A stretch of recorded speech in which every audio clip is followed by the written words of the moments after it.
football head, football-headed schemes, football head, football brain, football face, football head, football head, football head, move it, football head, Hello. Welcome to another episode of TooniTecture, your most unnecessarily detailed architectural breakdowns of your favorite cartoons and animes. Today, we're getting into the room with undoubtedly the most aura, Arnold's room. So, here's some timestamps if you need to know where to go. Sit back, hit the subscribe button, and let's get into it. You ready? Let's go.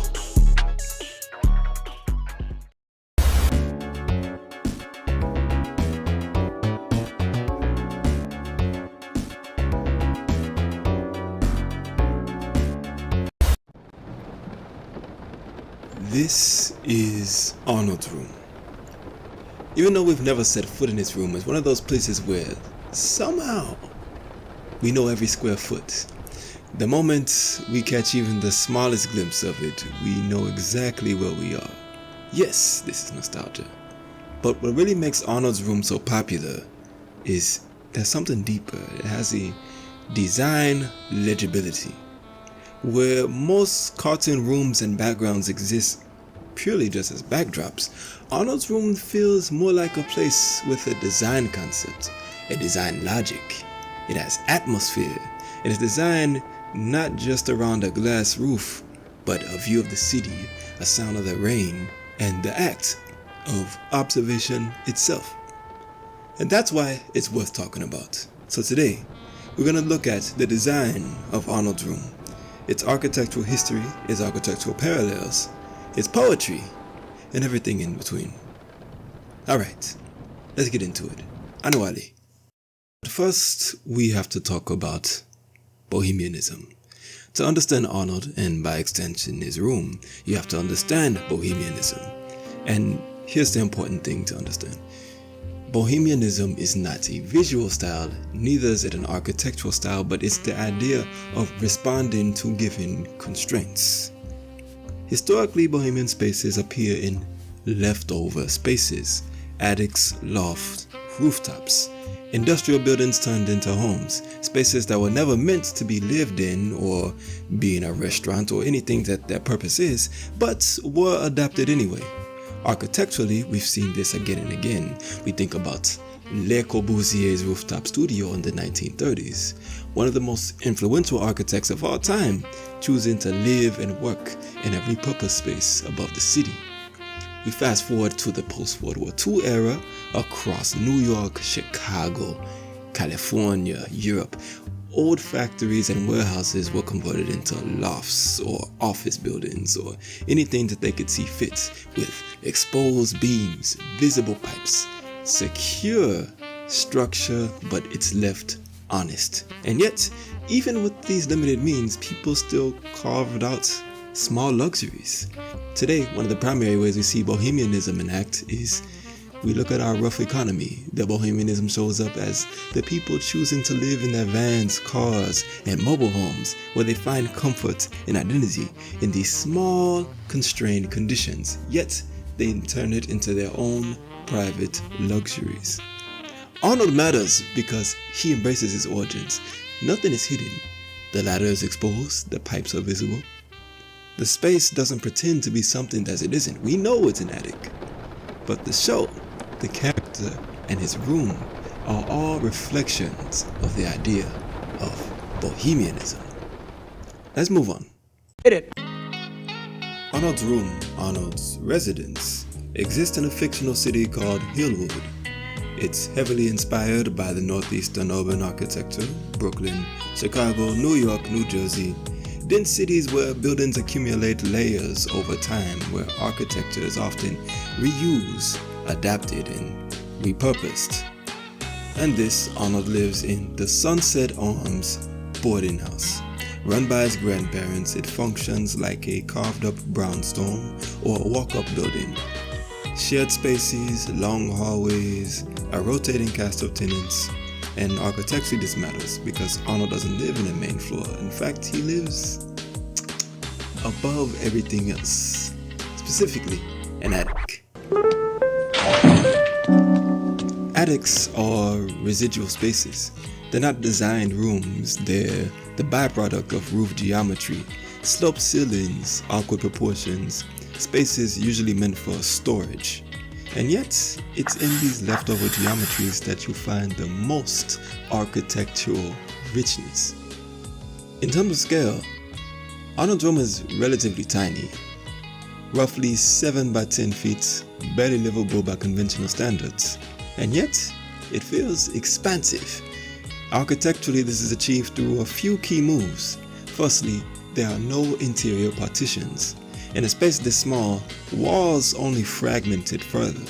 The second way to do this is a compact, multifunctional furniture. Everything earns its place.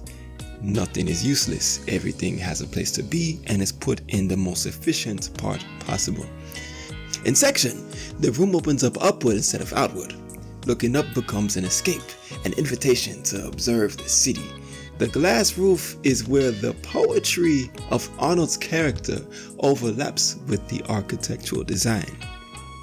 Arnold, about 10 years ago, when I was working on Pee-wee's Playhouse, I made 3 little short films starring Arnold, and he never says a word. He hears things and daydreams images. Craig Bartlett, the creator of Hey Arnold, has said on multiple occasions that his room was inspired by his cousin's attic bedroom, a place where he would often sit and reflect because Arnold himself is based upon Bartlett. He was never the loudest kid, never the coolest, but where he shined is that he was a very observant and thoughtful person. And the room, in a sense, becomes a metaphor, the colorful interior encased by an ordinary shell. Craig Bartlett had a deeply architectural understanding of the space as well. When you open and look at his early concept art, you see something rare for a cartoon. He didn't just design the characters, he designed the rooms and the relationship of spaces to those rooms and the relationship of space to the buildings, the streets, the entire neighborhood. He made a city planning format to immerse his universe of Hey Arnold. Arnold's room makes sense because the house makes sense. Because the house makes sense, the city makes sense. The boarding house, the stoop, the street, the skyline, they're all part of the same spatial logic, which form this cohesive unit to tell a story around this one interesting, reflective, and thoughtful character. The design motif? Arnold finds beauty where others don't look.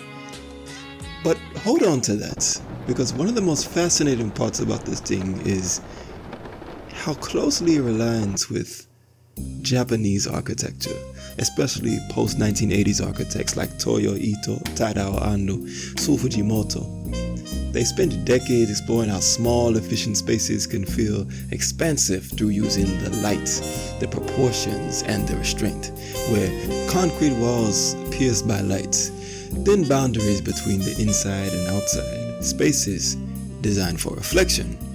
We see this culturally in anime as well, because many Japanese animes do really well when it comes to expressing the show through architecture. Think of My Neighbor Totoro, Whisper of the Heart. Homes, they get treated very much like emotional environments, and Arnold's room is one of those places that share that DNA, where they're small, quiet, and reflective.